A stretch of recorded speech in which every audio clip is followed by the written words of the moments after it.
It is an 11,000 square foot, massive, beautiful experience, each room designed to educate you and empower you around a financial topic, not just taking amazing photographs for the Instagram, but also learning a thing or two.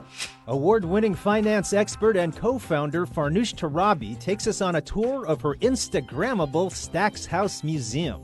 Round one in our visit, the Debt Boxing Gym. Student loans, credit cards, medical bills. So this is a room where we can really let out all of the aggression that we harbor when it comes to having debt. We have gloves you can put on. People love to take photographs with the gloves on, get in the boxing gym, and just show that they can overcome this. And after a workout, it's shower time. You have to rinse off, right? So this is one of our popular installations. People love to take really good close-ups of this looking like they're showering in money. This whole experience is about bringing our money emotions to life and also giving people the tools, the education, the experiences to get in the right money mindset. Because managing your money is part math, but it's also part mindset. We have a bunch of tips on how to approach investing. So this build protection in your portfolio with cash investments and bonds. It's kind of a surprise. It's a surprise and delight moment. You know, don't try to predict market highs and lows. And if you're going to invest in the stock market, Torabi says take the reins and ride it out. The lesson behind her rodeo room. A lot of us get nervous about the ups and downs in the stock market. And, you know, it's important to hold on because compound interest adds up. The market's going to do its thing. But if you have a long-term goal, 25 years, 30 years to retire with money in the bank, it's important to not give up along the way. So it's your birthday. Gil, what do you want for your birthday? $100,000. Yes, you need to ask for the money or else you're going to get another candle that you don't want. So you're saying the most successful people ask for it? They ask for it. They're not intimidated to talk about it. Whether it's asking for a raise or asking your friend for money back, you know, we need to get comfortable talking about these things and be our biggest financial advocates. Torabi says these tips work for everyone, but are especially geared towards women in her museum because of the income gap between the sexes.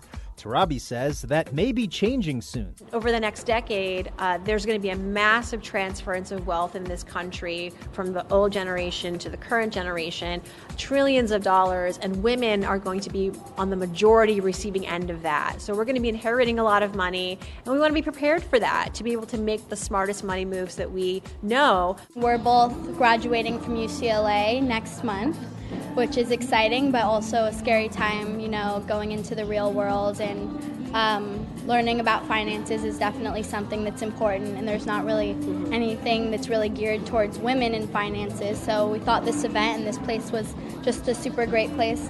It's so money. Visit Stacks House at 2018 East 7th Street in downtown's colorful Arts District. Where's the money?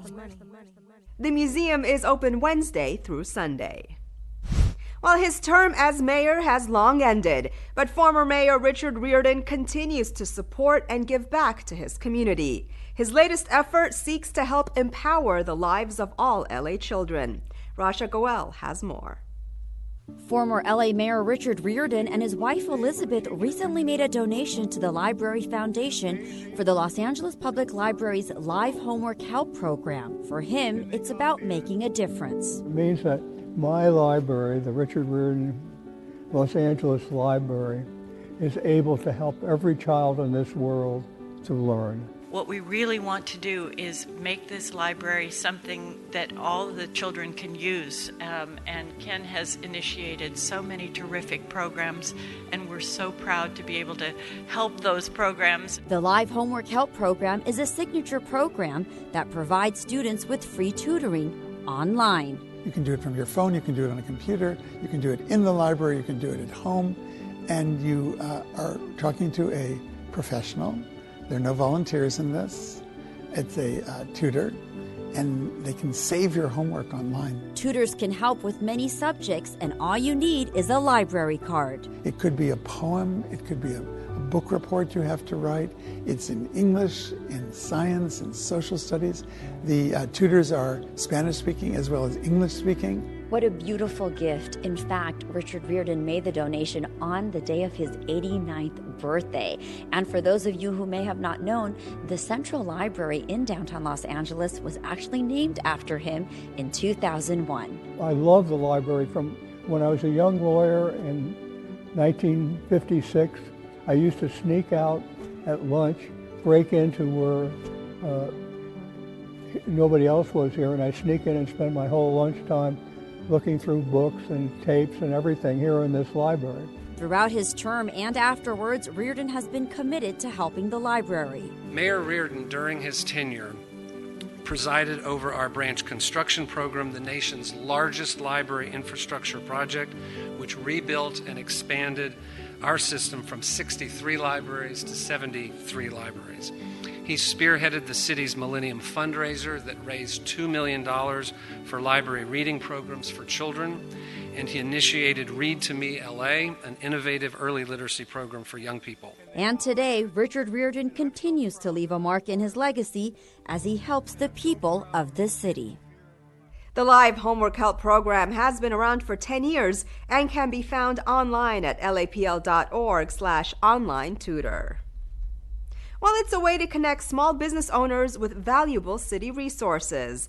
The Mayor's Small Business Summit offered networking opportunities and information to help grow local businesses.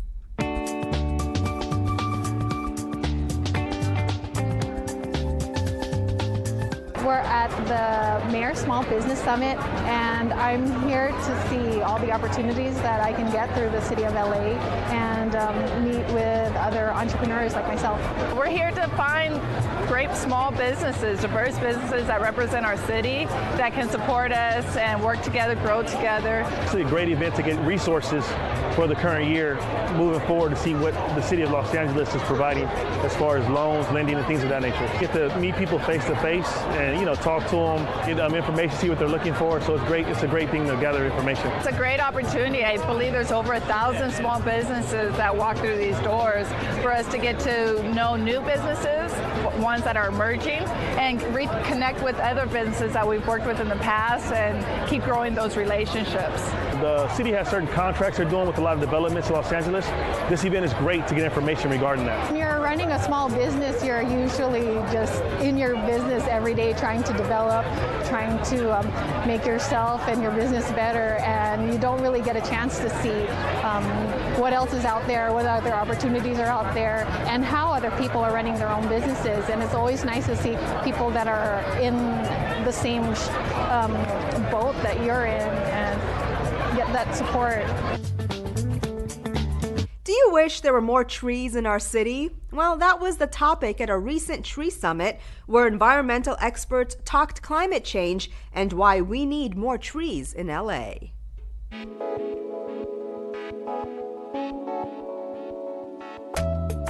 Today is the first inaugural tree summit in Los Angeles.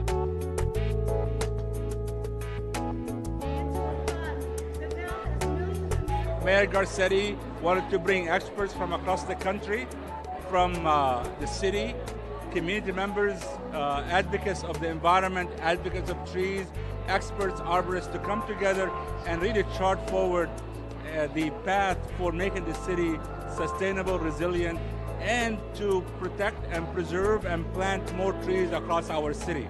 Spent by FEMA in the last 2 years as much as we spent in the last 27 years in this nation. So climate change is real, it's costing us. In next 20 to 40 years, it's projected that days with 95 degrees or more are gonna double or triple in Los Angeles.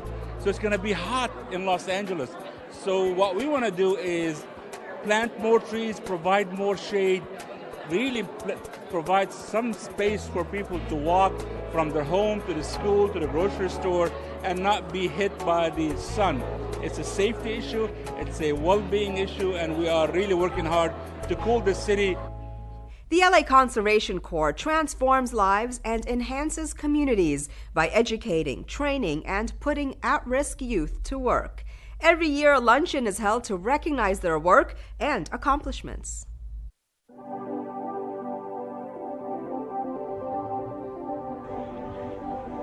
Today we're celebrating the Conservation Corps, the LA Conservation Corps, our Corps members, and this year's cohort of Russell Cantor Fund awardees. While there are so many amazing groups in Los Angeles, a few impressed me as much as the LA Corps.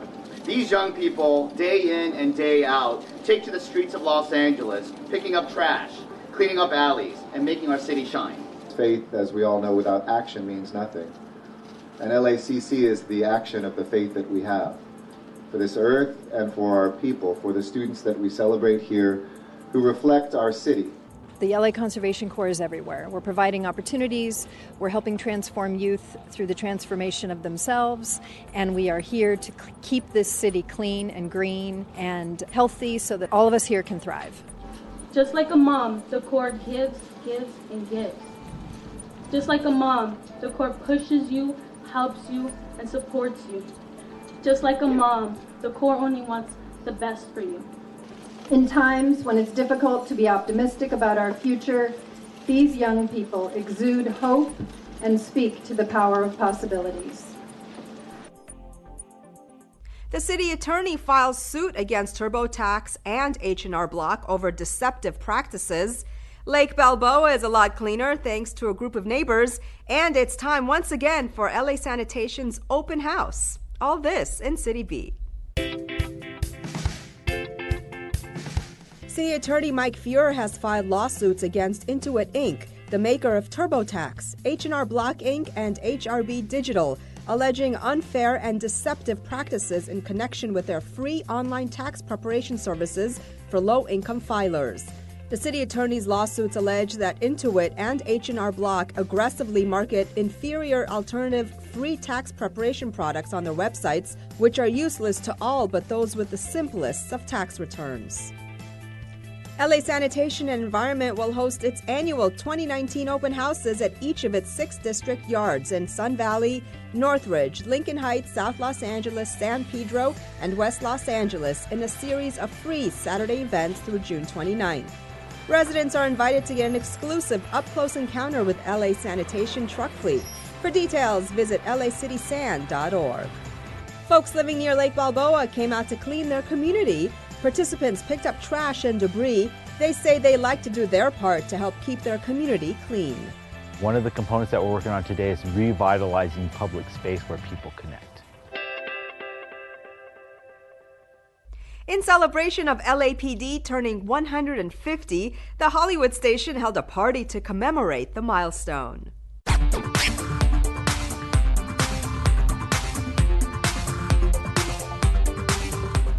This is a big open house here in Hollywood at the Los Angeles Police Department Hollywood Division, celebrating 150 years of the LAPD. We have the community, we have citizens that live in Hollywood, outside of Hollywood, business owners, politicians. Everyone that is part of the Hollywood community has been invited to talk with the officers, to visit the station, to celebrate the historic background of Hollywood Police Division. I've always found the officers here in Hollywood to be extremely friendly and outgoing and wanting to know what's going on in the neighborhood. There's all sorts of fun things, delicious food, performances by local children's groups, and of course in celebration of public safety and the 300 men and women who serve Hollywood in the Los Angeles Police Department.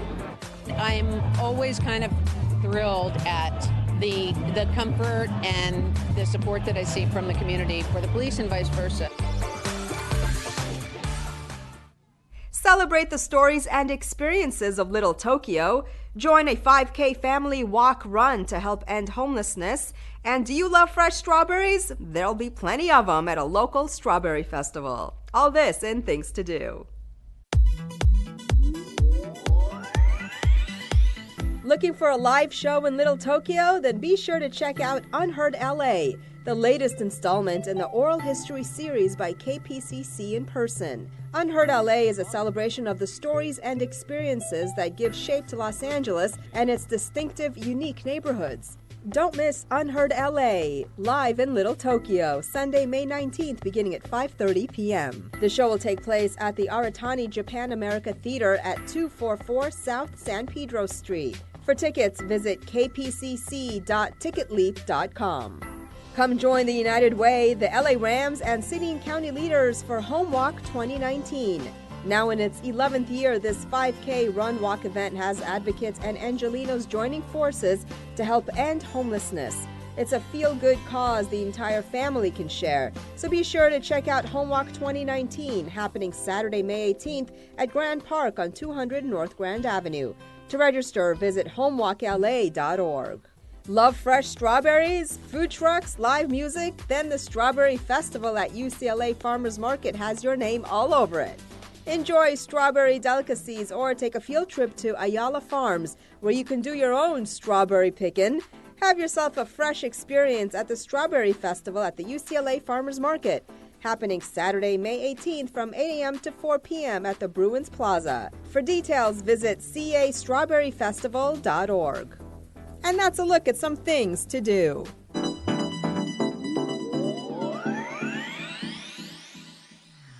That's it for this edition. I'm Yana Kay. From all of us here at LA This Week, thanks for joining us. A reminder that you can catch us online at lacityview.org. We're also on Facebook, Twitter, and YouTube. See you next time for more of LA This Week.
Madam Clerk, we do have a quorum. Would you please call the roll?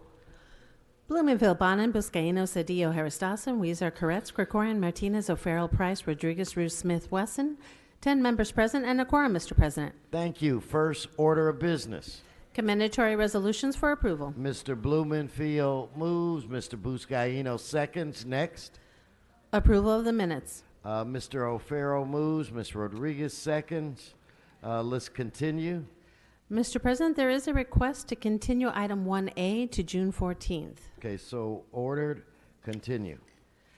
Item 1 is an item notice for public hearing, and there are cards. Okay, then move forward. Items 2 through 13 are items for which public hearings have been held. A committee report has been submitted, posted, and circulated for council's consideration on item number 3. All right, why don't we vote on these items? Excuse me, Mr. President, I believe there are requests to hold items. Okay, Mr. Koretz. Yes. Could we call 7, 9, and 13 special? We will hold those items at your request. And there's also a request for item 2 to be held on the desk. Okay, we'll hold that as well. Now let's vote on the remaining items. Members, is that it? Okay. Let's open the roll, close the roll, tabulate the vote. 10 ayes. Okay, that brings us where? And Mr.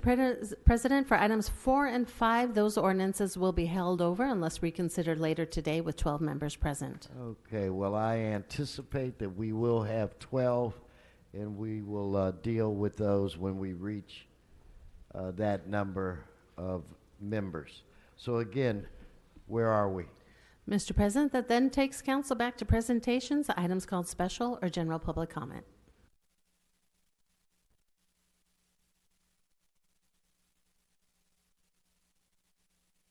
Okay, why don't I recognize Mr. Koretz? Let's start off with our presentation portion.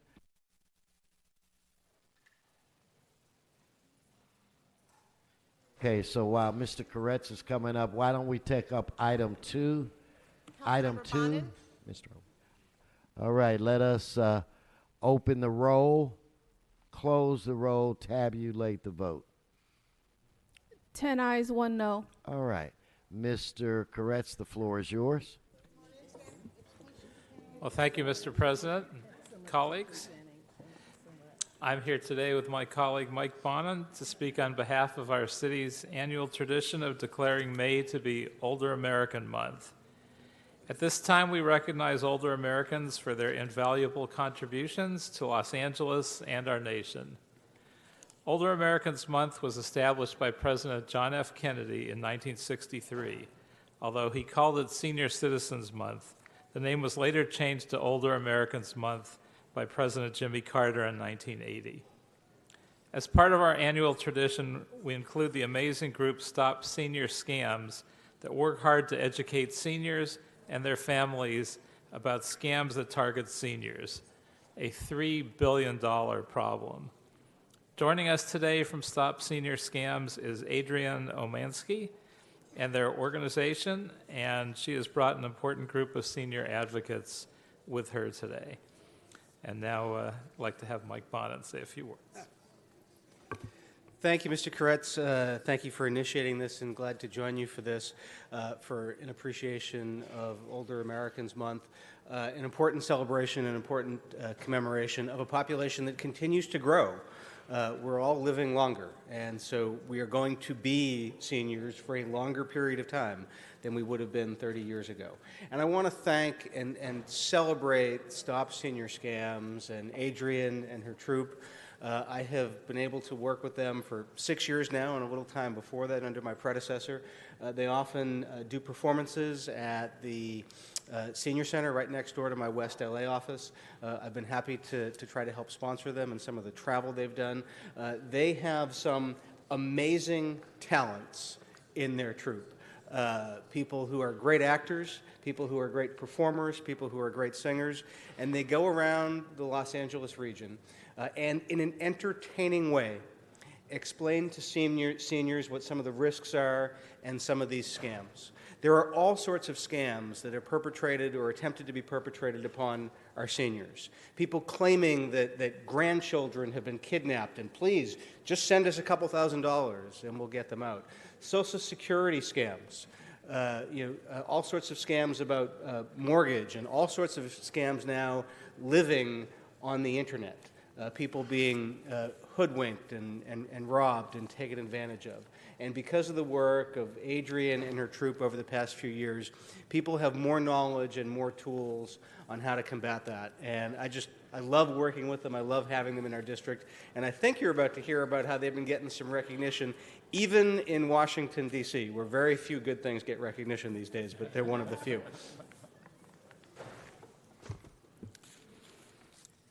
And now one of the side effects of social isolation in older adults is that they can be most vulnerable to fraud and deception. And even the most nimble, sober mind who might be taken advantage of can be too proud to report it when they've been defrauded.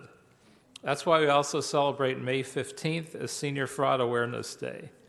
We first declared May 15th as this day in 2013 because of the work then Council Member Bill Rosendahl had done. May 15th was his birthday. He was a staunch advocate for protecting seniors in the city, and so we continue the tradition of working with community organizations. And as this is Older Americans Month, I'd like to invite Laura Trejo, General Manager of the Department of Aging, up to speak. Good morning, council members. Thank you for this opportunity to celebrate the over 700,000 older people that make Los Angeles their home. 1 in 10 Californians over the age of 60 resides in our wonderful city. And this council has led on helping to develop the supportive programs that help making aging in place something that people can look forward to and can be happy in doing. So I thank you on behalf of the older persons, their families, and our overall community for helping to make Los Angeles one of the best places to grow old in the world. Thank you. Thank you.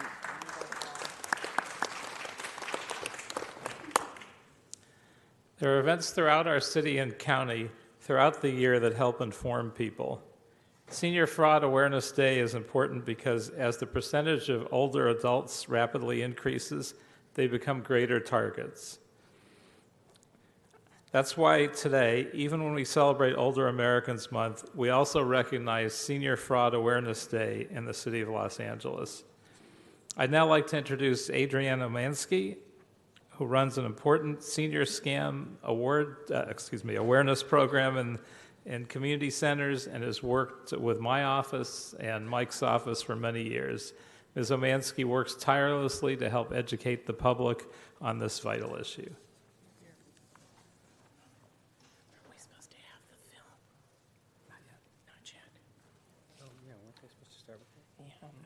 Is there a film clip we got?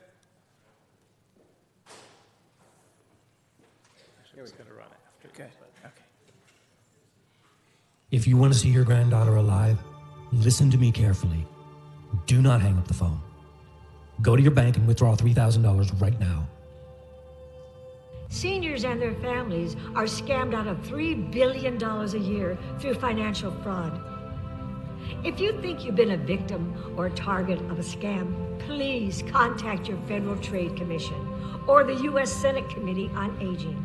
Only you can stop senior scams.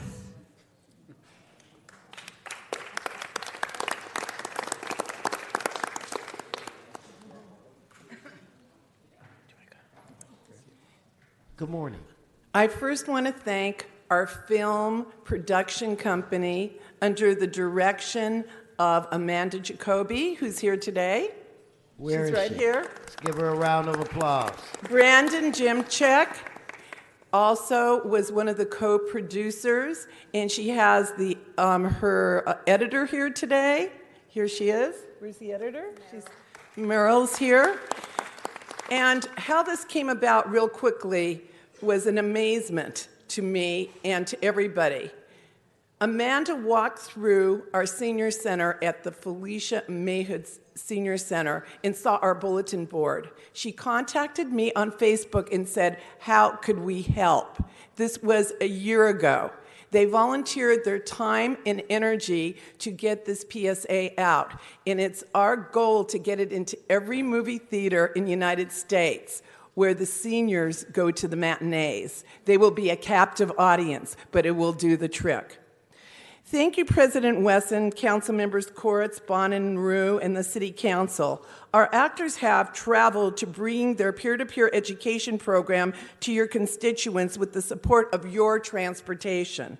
Along the way, we met older adults and their families and listened to their accounts of insidious scams. We heard about the concerns for their friends and loved ones who were suffering from dementia and were targets of these scams.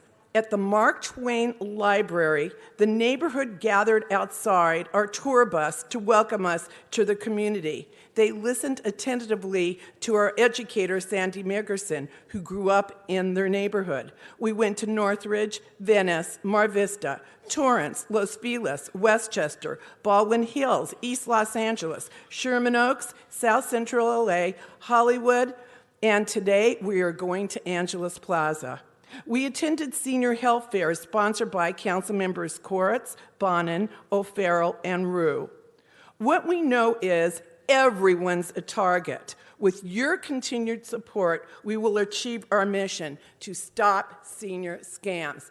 Thank you to all the council members that invited us into their community, Council Member Blumenfeld, Council Member Price, and a lot of you that don't even know that we were in your neighborhoods. Councilmember Cuizar, we were there. Harris Davis, we were in your council district in one of your libraries. Thank you to all. And we're not going to be happy until we go to every city council district this year. So thank you very much, and we look forward to that adventure.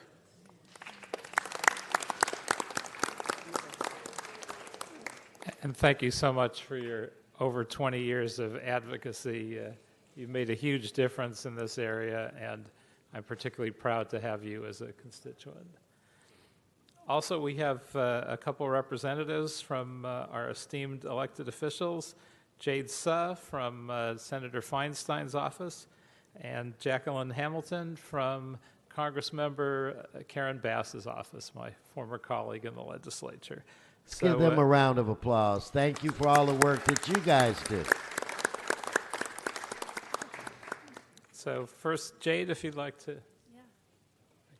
Hello, good morning, everyone. My name is Jade Suh. I'm Senator Feinstein's field representative for LA County. I would like to thank Councilmember Koretz for inviting me here and everybody else. So the senator couldn't be here today, but I do have a message from her that I would like to read you all. It is with great pleasure that I joined the Los Angeles City Council in recognizing the National Senior Fraud Awareness Day. Your tireless advocacy work inspires the U.S. Congress to designate May 15th as National Senior Fraud Awareness Day.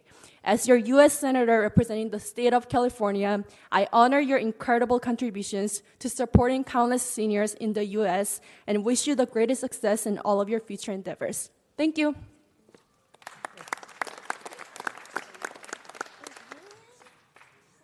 Hi, I'm Jacqueline Hamilton, Senior Counsel with Congresswoman Karen Bass, and I'm very pleased to say that the Congresswoman once again this year introduced House Resolution on supporting Senior Fraud Awareness Day. This year it's HRES 339, expressing support for the designation of May 15th, 2019 as National Senior Fraud Awareness Day, to raise awareness about the barrage of fraud attempts that seniors face, to encourage the implementation of policies to prevent these scams from happening, and to improve protections from these scams for seniors.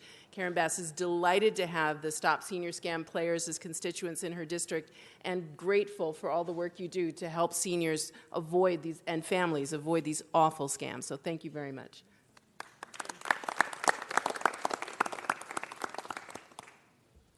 Mr. President, I don't know if we have any members on the queue. I was waiting for that opening. I'd like to recognize Mr. Rue.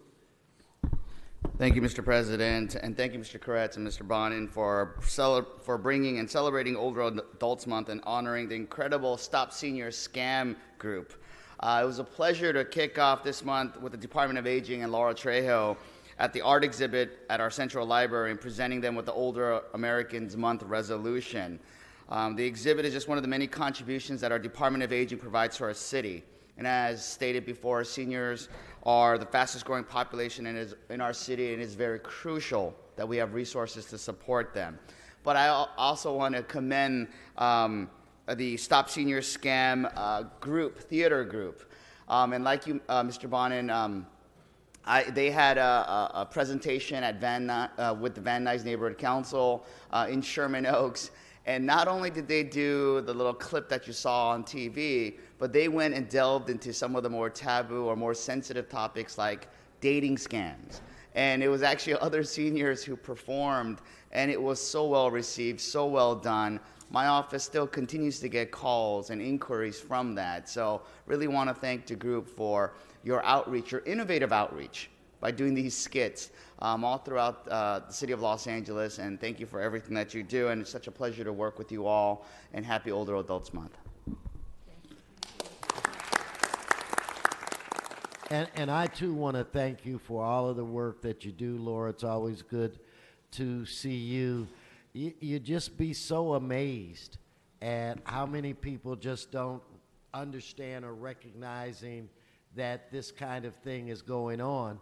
So the more people that you can make pay attention, the more people that you can make aware, they speak to it about this with their friends, and it helps. So we greatly, greatly appreciate it. And who better to try to protect the seniors than seniors? So we really, because you guys know what's going on, so you'll be very conscious of this, but you're sharing that knowledge with others.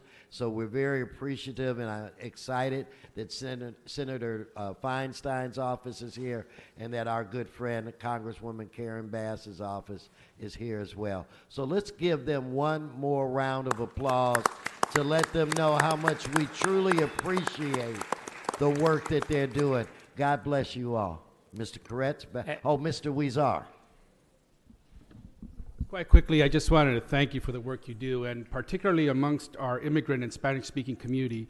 In my part of the district in Boyle Heights and El Sereno, we have a numerous number of seniors who come to our office seeking for help, asking questions about someone who's approached them about this issue or that issue, and we end up realizing it's a scam. And the more you're out there doing this work, it's going to add tremendous benefits to our seniors, and so thank you so much for the work you do. Thank you. And ironically, I hadn't seen the video before because I think this is actually the first time it's been played publicly. But my father-in-law, who's almost 89, was I wouldn't say the victim because it turned out fine, but was someone who got that kind of a call. And he's a former judge and very sharp, and he got very suspicious pretty quickly and asked a question that they couldn't answer, and they immediately hung up. And it turned out none of it was true, and nobody was jeopardized. But I can see how that would happen all the time, so there needs to be a lot of education on that particular scam as well.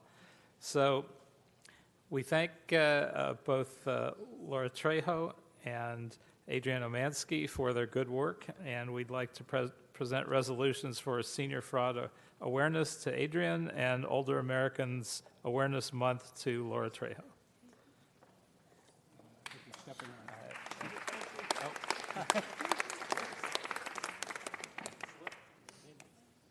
To harm it?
need to collect your belongings before you head back.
Mr. Koretz, would you like to do items 7, 9, and 13? Even though I'm kind of looking by the pillar to see if I see Mr. Harris Davis.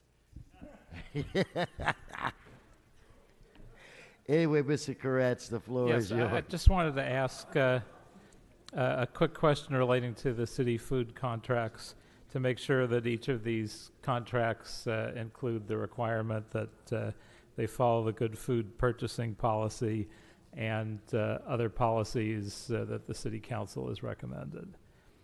I'm pretty sure that the zoo concessionaire does. I'm not familiar with the other concessions and whether they also are focused on following that policy. Is there someone from CAO that can answer that? Do we have any? I think we do.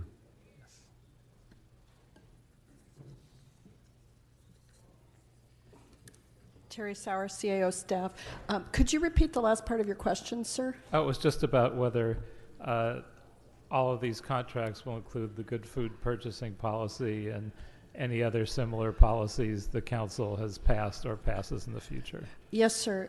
They were, as it relates to the zoo, the RFP for the zoo concessionaire, the good food policies were part of the attachment and a requirement to have a vegan option and to comply with the city's good food purchasing policies. And Rec and Parks, as a matter of course, includes the city's good food purchasing policies and any of its concessions RFPs. Very good. Thank you. Mr. Rue? Thank you, Mr. President. I just wanted to, I can't think of the name right now, Mr. Koretz, but in committee, the winning proposal had a restaurant that was a vegan restaurant. And I actually made a comment in the committee meeting where I said Councilman Koretz would be thrilled about this restaurant. So I'll get you the name. Okay, let's prepare now to vote on the items. Madam Clerk, if you'd open the roll, close the roll, tabulate the vote. 15 ayes. Let's reconsider the ords. Do you want to read them into the record, Madam Clerk? Yes, that would be for items 4 and 5. Okay, so the first vote is on reconsideration. Let's open the roll, close the roll, tabulate the vote. 15 ayes. Now let's actually vote on the items. Let's open the roll, close the roll, tabulate the vote. 15 ayes. All right. And Mr. President, there is a request from members to send item 5 forthwith today. Okay, without objection.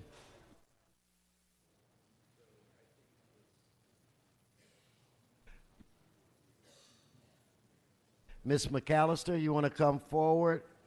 So you're going to get 1 minute on item 1B and then your general public comment. So it's item 1B and then general public comment. Yes, 1B is about the liens that you're putting on people's properties. I think we should place a hold on all liens. Even the new budget that's coming out for 2019-2020 says that home sales for the 5th year, home sales are down. Now, you're taking these homes, you're not selling them, they're just sitting out there. And then every 2 months or so, you put in the agenda here that you want to see if these homes can be used as affordable housing. So we have all of these properties, and I want a list of every property. I'm going to get that under the Freedom of Information Act. I want a list of all of these homes that you've confiscated from America. Can you tell these people to shut up over here? That you've confiscated from Americans in Los Angeles. And a lot of these homes, illegal aliens are living in, okay? So we want them out of those homes, and we want you to put a hold on these liens. Okay, Now, you want your general public comment? Yes, general public comment. As you know, I'm also a researcher, and I get a lot of information. I know how to find it. And what under the California Public Records Act, Government Code Section 6250 to 627 6.48, this is a statutory scheme that provides for the disclosure of public records. Now, the California legislature, they declared this, that every person in California has a right to information. Now, this website that I always go to, the website that I found where you're supposed to be building this HHH housing, and I found out you're not building it, what they've done is put a sign in, so I can't even get in there anymore. And I'm going to file a claim on this because you can't do that. All right? You cannot close down a website that had all of the HHH, and I still have the list. I know where they are, but the public should be able to get that. And a lot of things that you're doing, you're trying to hide information now that you know you under the investigation of the FBI. But it's too late now. Okay, we know what's going on in this council, and I suggest that you stop trying to hide information because I'm going to get the information. Thank you. Thank you. Okay, let's get Mr. Spindler. He gets 1 minute on 1B, and then it's general public comment.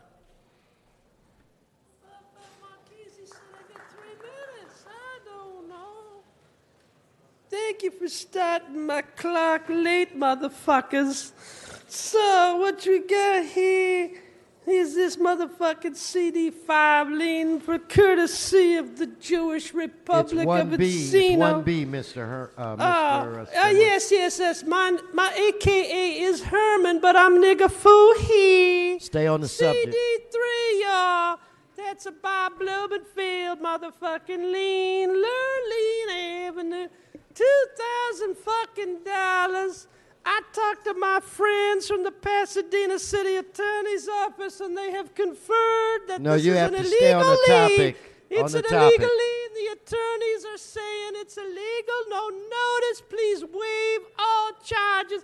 Gilbert Cedillo will now step in as intermediary for that piece of shit Bob Blumenfield. Where the fucking lien? Okay, let's give him his 1 minute.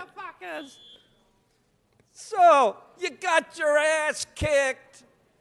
That's right. Heather Repenning, that piece of fucking shit, got kicked in the fucking ass by my good friend Jackie Goldberg, my favorite lesbian. Yes, let's give her a hand. That's right.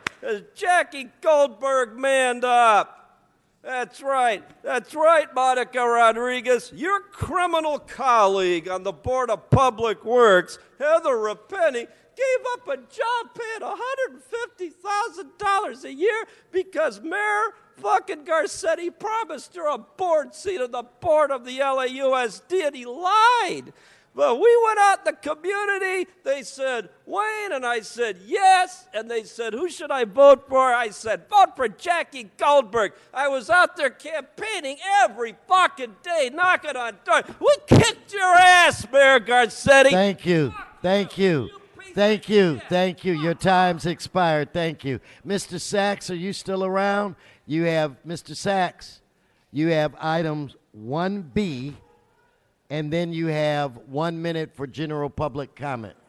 So item 1B, and then general public comment. So I have 3 minutes. 1 minute on this item, and then you'll have There's 1 two minute items- for two general items public being held. comment. Oh, thank you. Okay. So liens. You know, one way to eliminate liens is if you turn neighborhood councils into neighborhood homeowners associations. Eliminate the neighborhood councils and become a homeowners association, and then you have control over your neighborhood. You have control over your neighborhood because neighborhood HOAs, homeowners associations, they have their own separate set of rules, and they're not conditional based on what the city wants or the city says. They're based on your opinion in the neighborhood homeowners association. So if you want to eliminate liens and you want some things done in your neighborhood, create a homeowners association. Because on top of all that, when you're a homeowners association, then you can ask the county for assistance and they can't turn you down. So if you need money, ask the county. Homeowners association, that's the rule. Let's give him his Welcome 1 to minute. Western World Day 2. Was at Public Works earlier, went to use a pen to fill out my comment cards, and much like this city council, it didn't work either. Do you have love bugs in Western World? Are there love bugs in Western World? The city and the county are now paying almost $1,000 per Brown Act violation. I found that out from Knuckle and Chuckle, the two resident employees of LA. It could be the city, it could be the county. But $1,000 per Brown Act violation. You know, they made over $10,000 yesterday. One more budget hearing for the mayor's budget. But Mr. Krikorian, you made 30 changes without discussion. So whose budget is it? Why don't you turn around and answer that question? Oh, by the way, does your love bug go beep, beep, Herbie? Beep, beep. Beep, beep. Herbie, you're not answering. Say something. Time is up. Thank you. Okay, let's go to Mr. Herman. Mr. Herman, you have items 1B and then your general public comment. 1 minute for each. My niggas, I've been doing this for 10 years, my niggas. I know where I'm at. Off of 6970 Loreline Avenue, nigga. I know where I'm at. All along, since that 1,972 motherfucking dollar lien was unconstitutional when you never send a registered letter to the family, a homeowner, and the property, and you enforce these rules on the liens. Why do you do this to people, you all? Are you all crazy like us normal people? Why do you do that, Herman? I don't fucking know. All I know is I'm extorting money because we're in a deficit. But I keep telling you, Mr. Bloomfield, tell you, nigga, you gotta represent. Otherwise, people's rights are violated. Let's give him his 1 minute for general public comment. This is what I think of our budget. This is what I think about threat management unit. This is what I think. But if I feel this way, if I could do it, if I would do it, if I'm not gonna do it, you can't put it on me. That's why the Jews put Christ on a cross. No, they put him on a tree. No, the Romans put him on a stake. And now, 42 U.S.C. 1983, I'm representing the U.S. 395 444 KKK. No fucking place like home. H. Because I can't afford to live in an apartment. I can't afford to live in a condo. And fuck you, Kevin Newsom. Thank you, Mr. Herman. Mr. Previn, are you still around? You have item 1B and then your general public comment. Gets a minute for each item.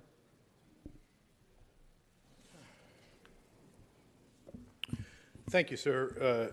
It's Eric Previn, and I just got here, but yes, I'm still here. Now, I just want to thank Koretz for removing his lien, because now it's squarely a Blumenfield lien. And Blumenfield can lean on a constituent as well as the next guy, and we certainly appreciate that's what he's doing. The only question is that during a hashtag national disgrace homeless crisis, it has come up, should building and safety be doing this kind of thing, or should we be going after the ones that are always hard to track and people routinely announce that they have been not noticed or that they had already paid, and we just keep hammering them. Now, in my constituent committee last night, Mike Fior came out and he addressed a crowd of 200 angry residents, and one of them residents pulled me aside and said, can you get LADBS to come out to our neighborhood? We got a guy developing a giant thing that how it got approved, nobody knows. But the older people are being like possibly suppressed. So I will speak with the chap over there about that in detail later. Thank you. Let's Sir, give him his... Yes. Sir, what can I say? You are the mayor, okay, but it's not going to work. The budget needs to be a little bit more transparent. And I know that Krikorian is working hard, but canceling multiple hearings is just weird. Now, we know you got to come up with the $45 million extra as of 2022 to get the pension liability uptick because folks are living longer, thank God. But we've also got issues over at the assessor just announced this morning that the property roll's gone up by 0.08% from their estimate, so it's 0.572. So not as much extra money for the supervisors. The supervisors, for the information, were lathering one another up about the possibility of a split roll, which, as you know, means that commercial property tax will be a little higher, residential, the balance will be adjusted, and they would reap some money. So they leaned in real close. It was almost like the HUD discussion, A4. 2 weeks ago at the Board of Supervisors. At the very end of the meeting, you should listen, sir, because you got Peter Baker, or Mark, whatever his name is, the guy from LASA, and also Phil Ansell spinning. Thank you. Thank you, Mr. Previn. Okay, that ends multi. Let's go to Ms. Carson Klein.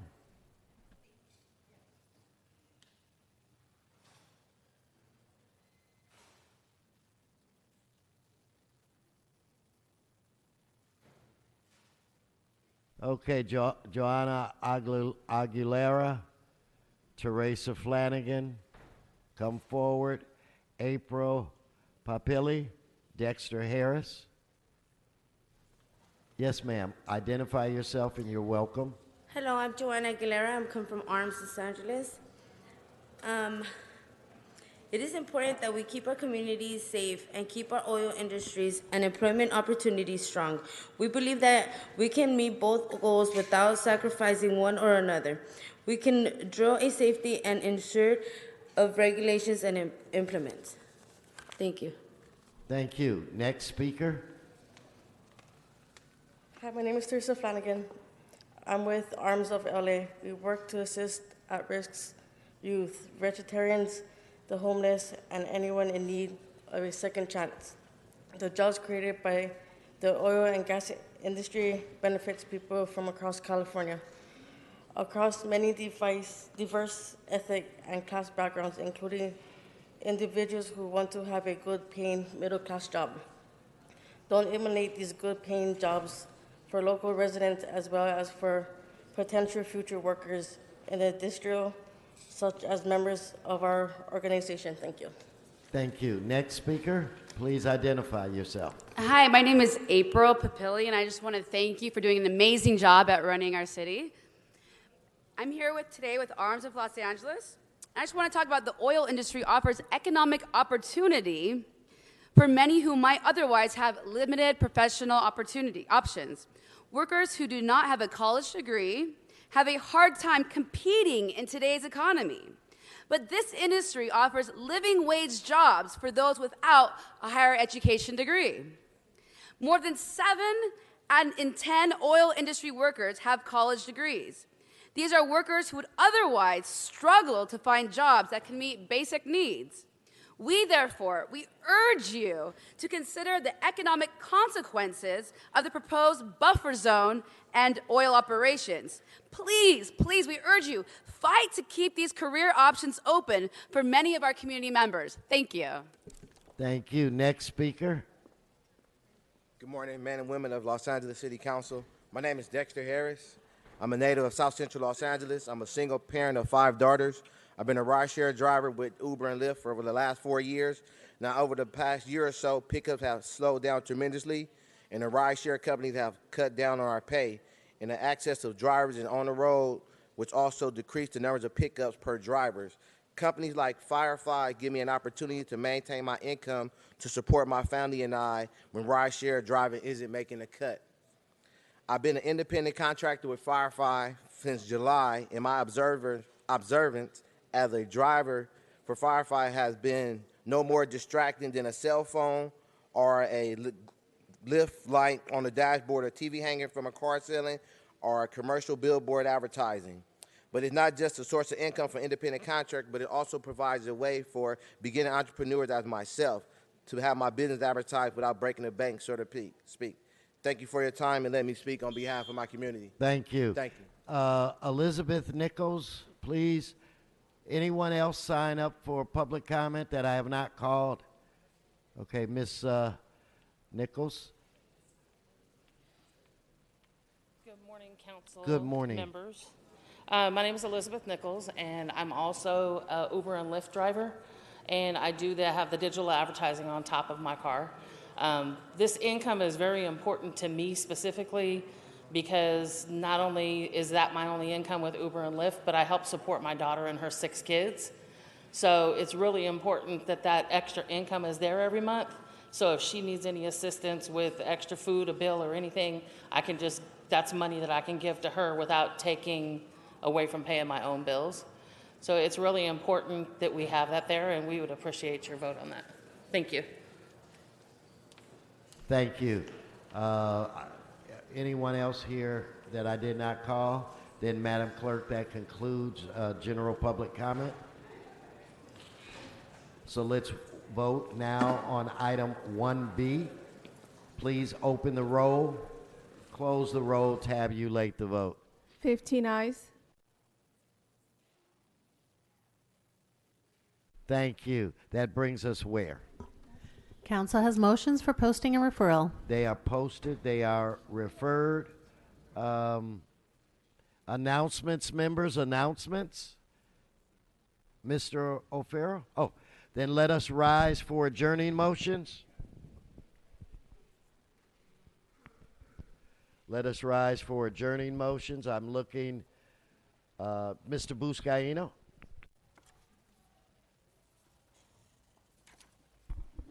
Thank you, Mr. President. Myself and Councilmember Huizar would like to adjourn in memory of Mario Ernesto Martinez, who many of us know and have worked with through his involvement with the Gang Alternatives program. Mario was born in El Salvador in 1968. He was the second of 4 siblings. In 1986, he immigrated to the U.S. along with his family and settled in Los Angeles. Mario began working for the Harbor Area Gang Alternative Program, GAP, in 1997 as a graffiti cleanup crew supervisor. He was only one of 6 employees at the time and was the junior member of the staff. In 2000, he was promoted to graffiti removal manager, focused on improving GAP and their services, and made the Harbor Area the best example of effective graffiti abatement in the city of Los Angeles. Mario eventually led a group of over 30 workers and was named director of community cleanup. He created an efficient and respected department that elevated the entire organization. He also helped make GAP the biggest subcontractor for the city of LA, serving Harbor, Watt, South Los Angeles, and downtown Los Angeles. He was diligent about improving himself as well as his department. He put extra effort into professionalizing his English language skills and soon mastered writing and speaking in English equal to his native El Salvadorian Spanish.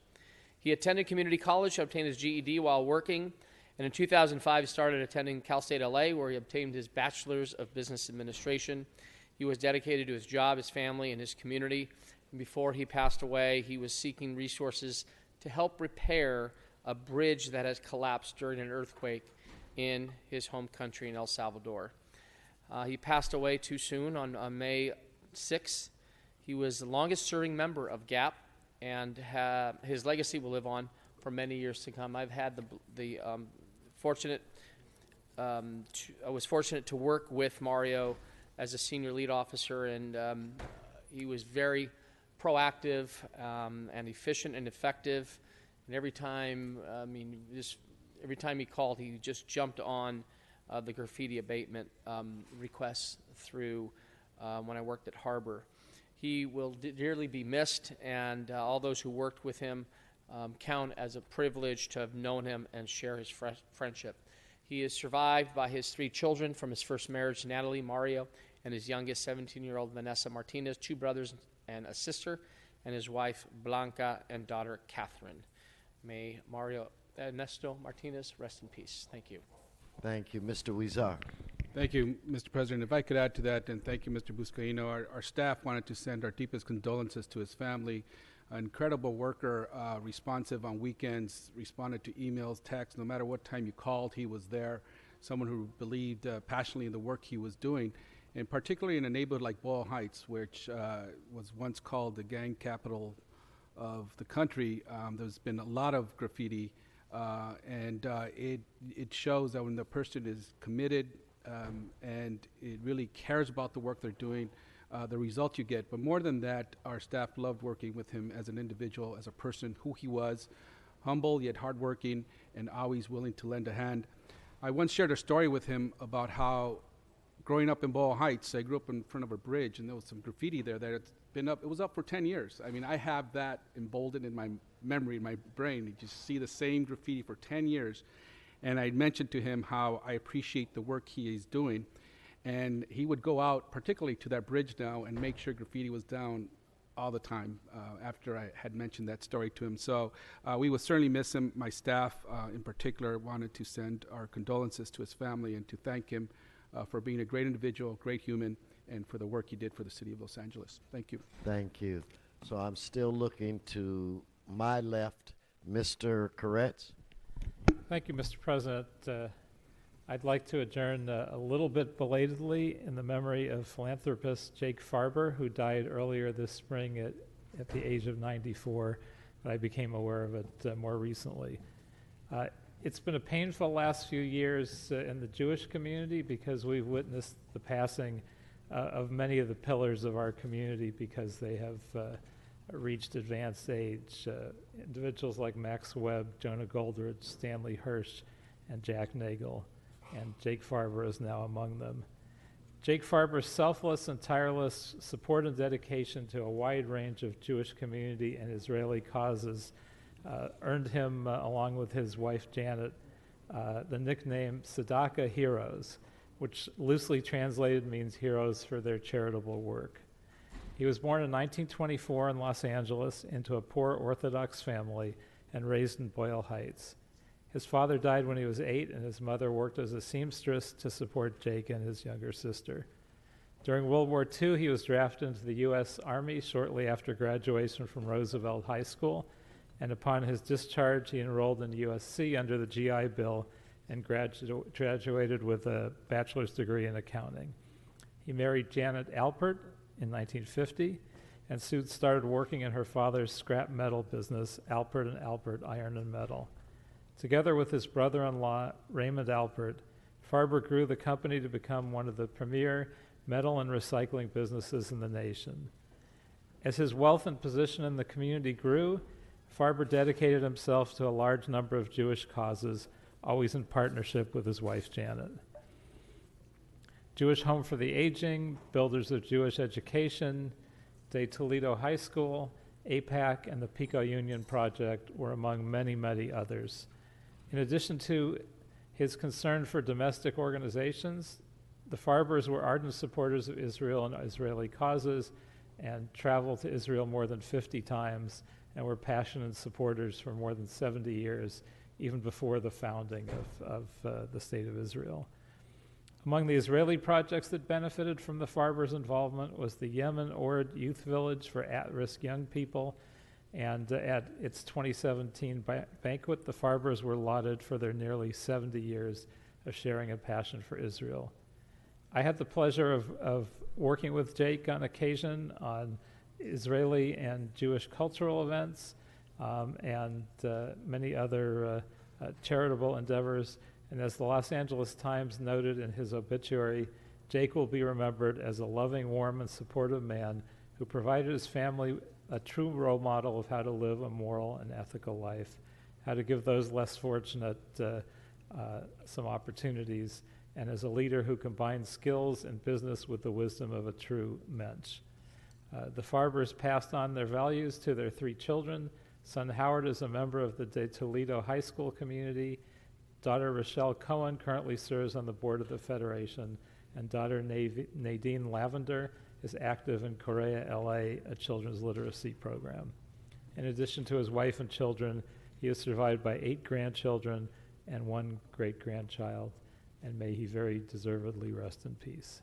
Thank you, Mr. Corrett. So now I'm looking to my right side. Any adjourning motions to my right? Seeing none, members, this meeting is adjourned.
I'm Dr. Shen.